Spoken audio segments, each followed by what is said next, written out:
Alright. So to the guy that should be eating. Whole body. Alright. So here we go. One of the best NFL coaches right now had a quote when he first started in the league. His quote was, "We're going to kick you in the teeth, and when you punch us back, we're going to smile at you.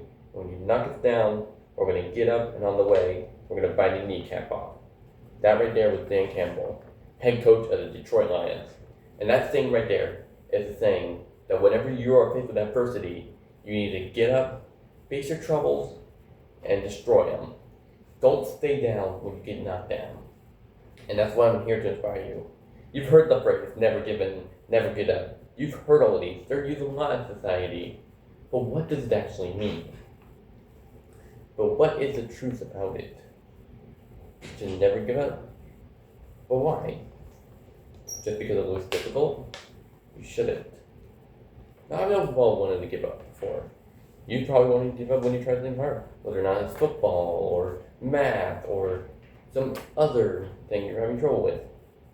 But the key point is, everyone has faced troubled times. Even so, they've done just what they needed to do to come back and destroy their problems. Here's some examples. We've all faced troubled times. Napoleon Bonaparte, he was once the Emperor of France. But after he lost the war, he was exiled. What did he do afterwards? He came back a second time, even while being birthed. Gandhi, he was jailed. He was thrown into a jail for protesting peacefully. Guess what he did? He escaped from jail. He was released. He did what he could to relieve the Indians of the British Empire's rule. And finally, Martin Luther King Jr. You've all heard of him. He was arrested 29 times. 29 times, and he still came back. He still came back to help the civil rights movement, even though he was jailed so many times. But of course, not only have people faced troubling times, but they've also faced troubling times while they're doing the thing they're most known for. Michael Jordan, he had a flu game. He was sick of the flu, yet he came in and scored so many points. He had one of his best games with the flu. There's a guy named Morgan Barron.